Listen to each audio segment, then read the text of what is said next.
one of the things that you noticed, footwork leading to Sanders being late, so not playing on time, on task. Take us through this and what you see with the footwork.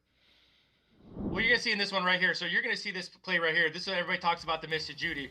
Right here is the miss to Judy. Here's the window to Judy, but you'll see on the end zone, his feet aren't ready and his eyes aren't ready. So now this is more of a scramble drill than it is anything else, and you can see Fannin and him next to each other.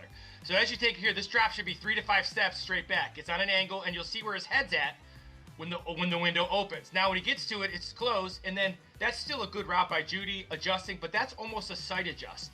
And what ends up happening is that he's missing things. This is 3rd and 3, and again, there's the window.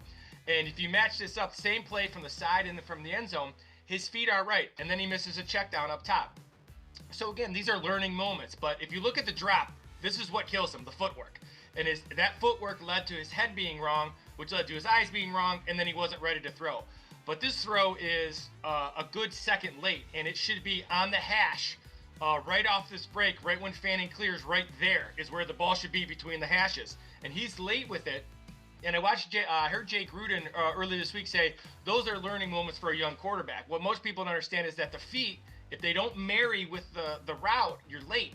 And that's for everybody. So he'll get that. He'll improve on that, and that'll get better and better.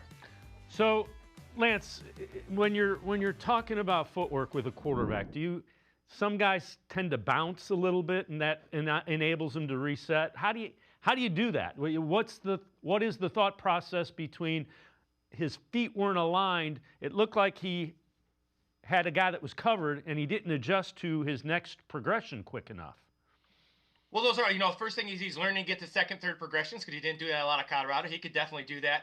But two things got to happen. One is he has to be more vertical in his drop. So we used to say you got to drop at 6 o'clock as a quarterback. You can't drop at 5. You can't drop at 7 if you think about a clock going backwards. Now, unless the launch point calls for that. On that particular play I just showed, that was a launch point of 6 o'clock. So he should have taken 3 big steps, or a 3-step drop, extended 3-step drop, we call it.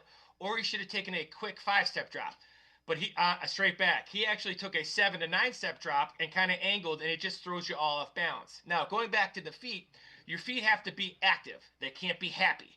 And what I mean by that is you want to be light on the balls of your feet, but you can't be bouncing up and down, because if you bounce up and down, you're not going to be ready to throw in the NFL. And that idea of getting off your feet, you're late in the NFL. If you see an open receiver in the NFL, he's covered by the time the ball gets there. So you have to anticipate windows, and you have to be fundamentally sound so you have your base underneath you and you can transfer your weight forward. Those are all things he's not doing at a high level right now. But when he does, you can see some really good throws, and that allows him to be accurate and use great anticipation, which is his greatest strength. All right, the point 2 you have, not trusting what he's seeing, and he actually talked a little bit about that earlier this week. What are you seeing here?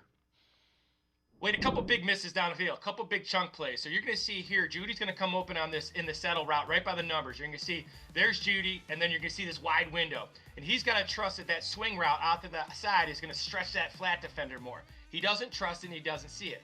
Now here's another one, right? You're going to get, he sees that safety. Does he not know it's a 2 shell here? Maybe he doesn't. But you're going to see as Tillman clears through the safety, Judy comes wide open. In the NFL, that's wide open. Now, maybe he thinks that backside safety is robbing it. Maybe he's just not believing what he's seeing. Again, as you go through the first play here, you're going to see he's got to believe that flat defender is going to swing with Judkins, and that's going to be wide open. Again, that's a big window. He sees it. He just doesn't trust it. Those are throws he'll make. And then, again, going back to this one was a big miss for me. This is vertical. It becomes a cover 2. Tillman does his job by pushing through the 2 safeties, which is going to open Tillman on the dig route. Now that's, once again, he's got to anticipate, and that ball's got to be on Judy at the hash. And you see Judy's frustration. Now, as a receiver, you don't want those guys to act like that, but you can understand his frustration. And that's a good teachable moment. And for me, I'm going to say, Judy's not being a prima donna. He wants the ball, and that's okay. He's got to do it in a better way, but it's better than being satisfied. And these are big chunk misses that he missed against the 49ers that could have changed the game. But these are learning moments that hopefully he'll get better from.